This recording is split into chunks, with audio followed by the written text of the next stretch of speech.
Почитувани гледачи, добредојавте во ново издание на Трета порта, ваш интернет политички магазин, во кој на едно место ги ставаме сите најактуелни случувања од изминатата недела. А изминатата недела, без сомнение, тоа се случувањата кои се поврзани со земјотресите кои го погодуваат главниот град на Републиката. Имено околу ова има многу напишани работи на интернет, на социјалните мрежи, граѓаните се исплашени и се и со право. Но тука има и доста реакции, коментари и анализи околу предупредувањата за земјотресите, реакцијата на надлежните служби, а бидејќи ова е интернет политички магазин, ние ќе ги видиме темите кои се поврзани со земјотресите, но кои имаат некаква поширока општествена конотација. Почнуваме со новинарот Миодраг Мишолик. Мишолик вели: искрено ви кажувам, повеќе се плашам од пожари и од громови, отколку од земјотреси, а убедливо најмногу од неодговорни луѓе зад волан, во операциони сали, полициски униформи и особено во раководни фотели. Продолжуваме со адвокатот Звонко Давидовиќ, кој пишува на својот Facebook профил еден пост кој се однесува на состојбите во отсуството, на сите состојби, а тоа на прилично интересен начин господинот Давидовиќ го поврзува и со земјотресите. После темата за обвинителството, да се вратам на посериозни теми, земјотресите. Читав за тврдењата дека додека трае во Турција земјотресет, ќе има и кај нас. Читав и за раседот под Скопје, и за поплавите, и за милион други објаснувања. Нема врска, утка, ништо не е точно. Каква земја, таков народ и обратно, рекле старите. Биле умни и се што кажале држи и ден денес. Епа ние сме некако овде навикнати нешто да трае континуирано. Цел живот од кога знам за себе сме во транзиција. Цела деценија опозицијата ја симнува власта. Долго време трае и политичката криза. Владата работи 24/7, секоја година снегот во јануари ни е изненадување.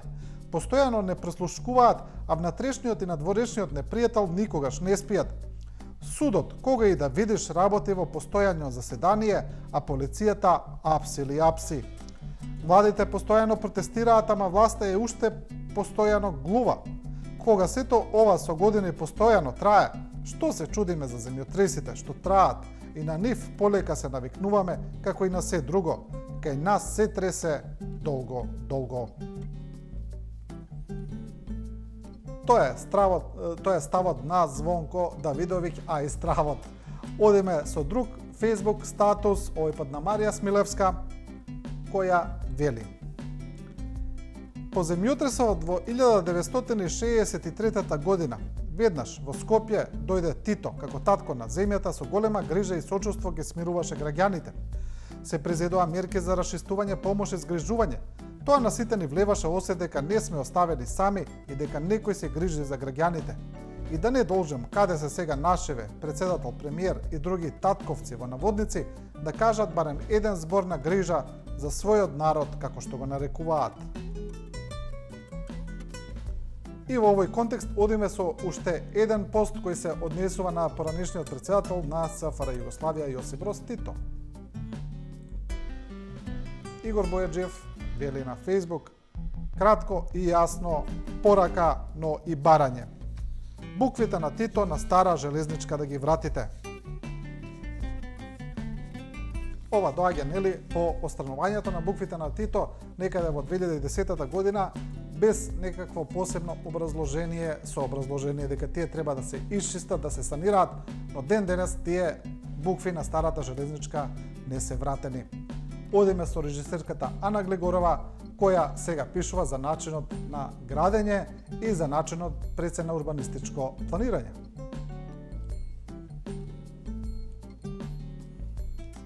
Глегорова вели: од урбаната мафија не остана полјанче за џаде фаќање од земјотресов, циглаките здрави, ни крив, ни должен.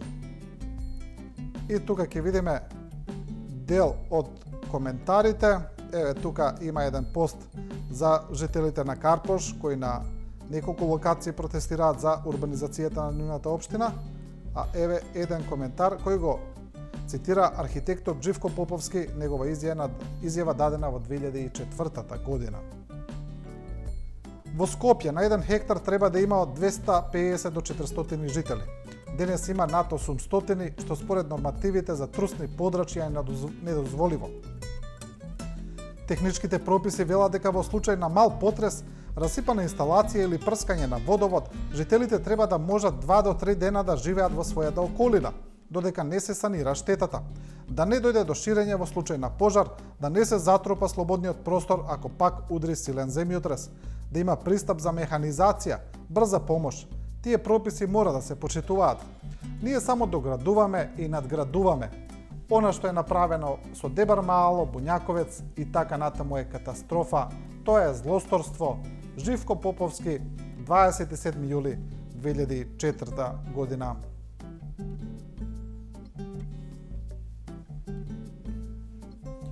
Продолжуваме сега со еден надпис кој излезе во медиумите, а кој е објавен уште во 2010 година во вестникот Дневник и кој објаснува дека по центарот на Скопје постои еден огромен расцеп, една линија која се протега скоро низ целиот центар, па продолжува по улицата Партизанска во населбата Карпуш на Скопје и оди до реката Лепенец, и дека тој расцеп е најголема опасност при случај на поголем земјотрес и дека врз тој расцеп не треба да се гради, а особено не да се градат висококатници. Инаку и во тој надпис се цитира архитект, негова изјава дадена во 2010 година, тоа е професорот тогаш во пензија Апостол Поцески. Насловот е предупредување, Скопје се гради во црниот сеизмички појас. Процеп длабок 200 метри. Испитувањата на почвата покажале дека најголеми оштетувања во земјотресот имале објектите изградени врз голем расет, односно процеп длабок околу 200 метри, кој се протега од населбата Кисела вода до реката Лепенец. Расетот минува низ делот кај чешма во Кисела вода, па преку улицата престарата железничка станица, продолжува до поранешниот плоштад Слобода кај домот на Градежници. Оттаму преку улицата Ленинова излегува на Партизанска, па кај полициската станица во Карпуш 1 преку порта Влаја завршува кај реката Лепенец. Скопската котлина е испресечена со многу раседи, но овој е најстрашен, бидејќи минува токму низ центарот на градот. Најголемите оштетувања во земјотресот беа по линијата на овој расет, кој е широк 10 метри од двете страни. Не смее да се гради врз него. Тоа го кажал тогаш професорот Поцески.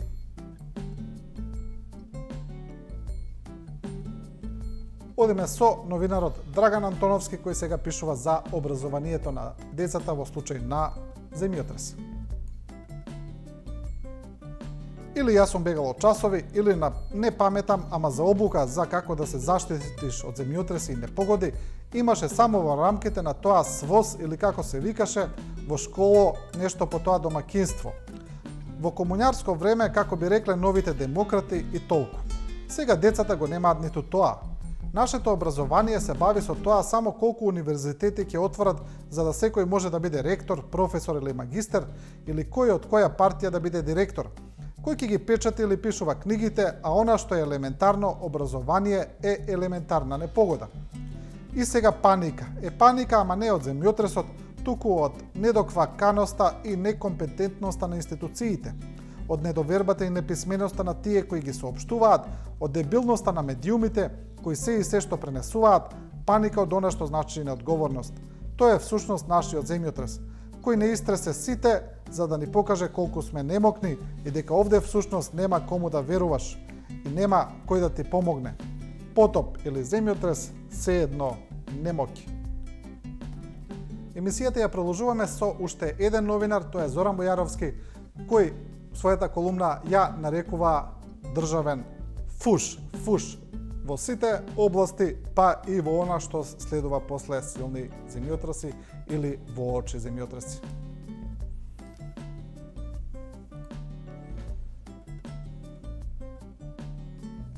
Фушерска држава, пишува Бојаровски.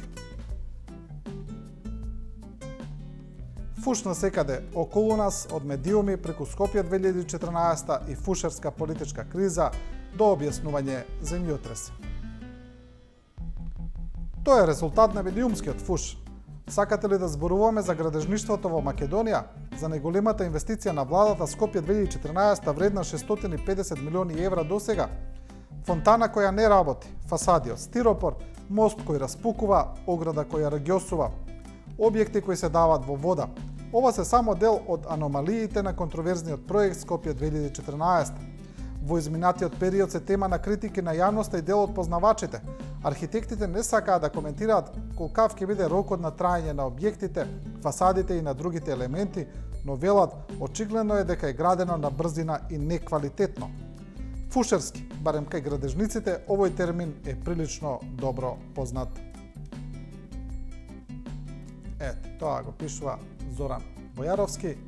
Продолжуваме со Љубица Балабан со незина колумна во Дневник, која е насловена едноставно "Стравот од земјотрес се смирува со разум".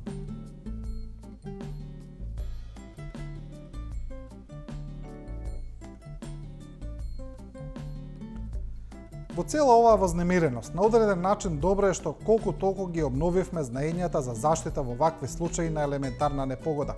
Имаме можност во повеќе наврати да сватиме како функционираат земјотресите со ударни бранови, со автершокови, да сватиме каква заштита е најдобра.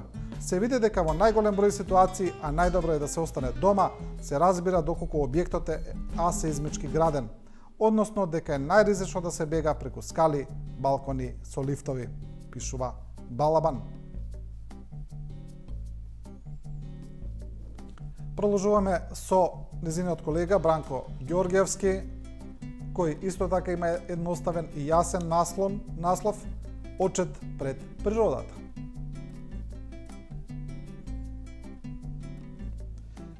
Инаку, лично сум во групата на оние што сметаат дека човекот многу добро влијае врз неа, дека ја нарушува рамнотежата, дека прави многу нешта што ја провоцираат, што ја прават посурова отколку што може да биде. Сите знаеме за феноменот на климатските промени, за тоа какви се промени се случуваат и колку време ќе биде потребно, макар и за промил да се запре обесчетувањето на природата што ни се случува во име на профитот. Дотогаш ќе мора да се соочуваме со таа што може таа да ни направи сама по себе и со она во што сме ја претвориле со нашите бескрупулозни влијанија, пишува Ѓорѓевски. Продолжуваме со Ненад Живановски, кој сега целата тема ја поврзува и со поплавите, земјотресите, со сите природни непогоди, а поставува едно прашање кое беше многу често поставувано во македонската јавност, а тоа е дали метеоролозите треба да одговараат за погрешна временска прогноза. И тука Живановски го враќа моментот пред поплавите и пишу: "Нема сомнеш дека УХМР имала податоци за престојното невреме, добиени од сателитски снимања, бидејќи некаде по 17 часот секој граѓанин кој имал инсталирано некоја глобална временска апликација на екранот почнал да добива предупредување во вид на трепкање на извичник, обоен соодветно на временската опасност дека во Скопје се очекува големо невреме.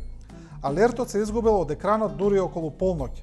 Оттука во УХМР само да следеле на интернет некоја глобална временска апликација би знаеле дека на Скопската котлина и престои невреме и би можеле некаде до 17:30 да испратат до медиумите соопштение со предупредување. Споменатата вонредна временска прогноза, објавена и во 21:50, е практично бескорисна за превентивни действувања и на институциите и населението." Тоа го вели Живановски.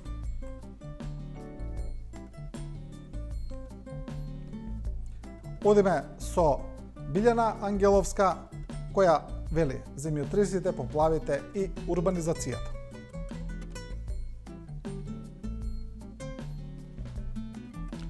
Иако сите експерти се едногласни дека земјотресите не може да се предвидат, барем не точното време на нивното појавување, луѓето не им веруваат.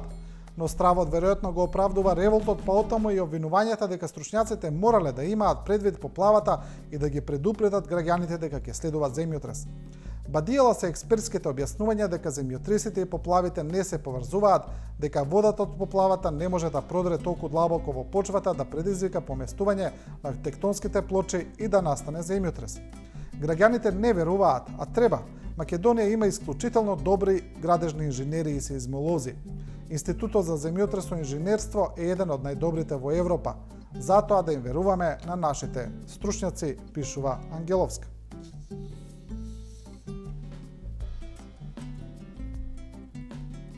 Одиме со Дарко Јаневски, кој пишува колумна против стравот и вели: ова може би е момент кога треба да видиме колку функционирал надзорот при градење, односно колку од материјалите што се ставени на хартија, за кои е предвидено дека ќе се вградат во новите згради, навистина и биле вградени. За некој фактор што при вториот земјотрес немаше било какви сериозни оштетувања е доволен показател дека од овој аспект сме безбедни и тоа веројатно е така. Но од друга страна, оние што живеат во повисоки градби веќе размислуваат на следниот начин: ако вака тресеше на 5 степени, каков ли ќе биде, не дај Боже, потресот од 7 степени? Тоа го вели Дарко Јаневски. И емисијата ќе ја завршиме со неколку колумни кои се однесуваат сега и на оние останати политички случувања. Ерол Ризаов пишува за судењето на професорите од факултетите кои се обвинети во рамките на акцијата Еразмус и сето тоа го споредува со другите акции, бидејќи оваа акција ја води основното јавно обвинителство, а Ризаов ја споредува со акциите кои ги води специјалното јавно обвинителство на Катица Јанева.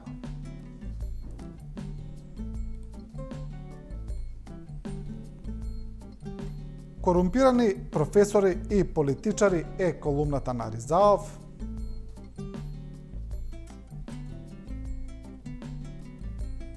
И тука вели вака: сега замислете си едно вакво потполно исто барање до судот поднесено од специјалното јавно обвинителство, или ако уште верувате во правниот систем, од редовното јавно обвинителство, подпишано лично од јавниот обвинител Марко Зролевски, во кое се бара на 6 највисоки и највлијателни функционери на ВМРО ДПМН, кои се осомничени за кривични дела, давање и примање подкуп и посредување, за злоупотреба на службена положба и овластувања, за злостолничко здружување во местење на избори и уште десетина тешки кривични дела за организиран криминал, корупција, нарушување на човекови права и слободи, да им биде забрането да одат на работа, да се занимаваат со политика, да учествуваат во изборни кампањи и да бидат на изборни листи.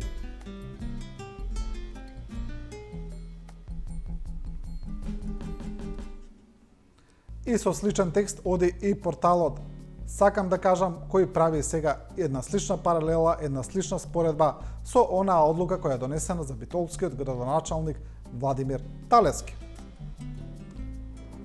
Осомничените Божиновски и Талески смеат да водат влада и општина, а професорите од економски не смеат да предаваат.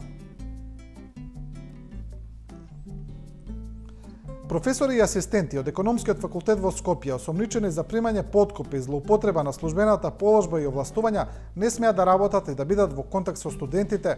Членовите на Левица Здравко Савески и Владимир Куновски, обвинети за демолирање на канцеларијата на председателот Ѓорѓе Иванов, кој ги амнестира сите осомничени од бомбите, не смеат да патуваат во странство, а градоначалникот на Битола, осомничен за криминал со бесплатниот училишен превоз од 360.000 евра, смее да ја води општината од куќен притвор.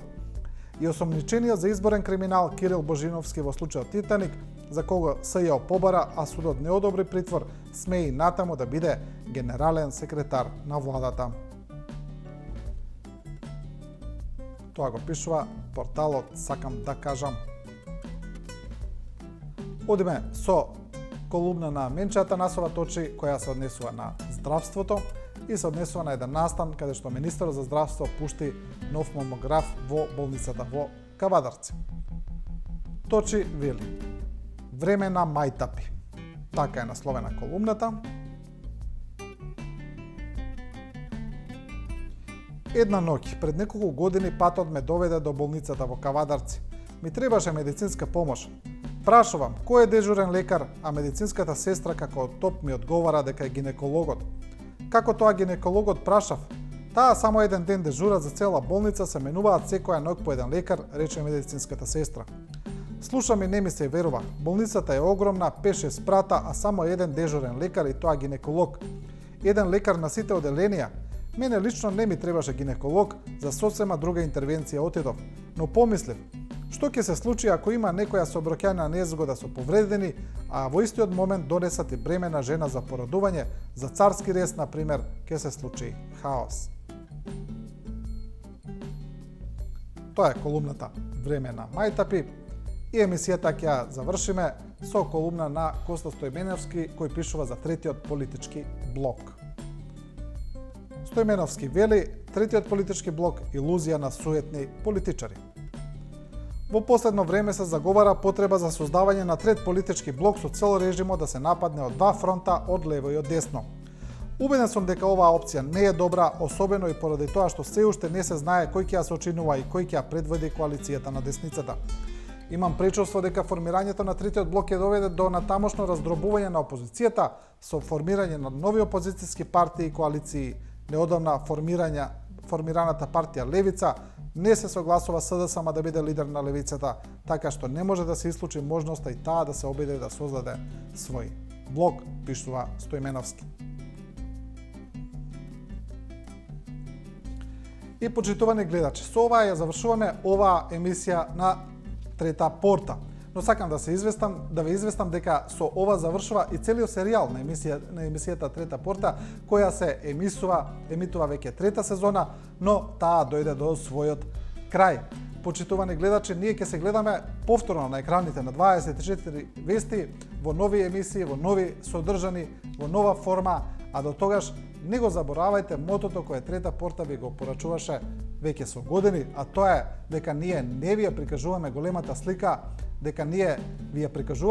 слика, а вие заклучоци носете сами, а ние не ви кажуваме како да размислувате. Тоа отприлика е и мотото на 24 вести, останете да ја следите и програмата на 24 вести и останете во добро здравје.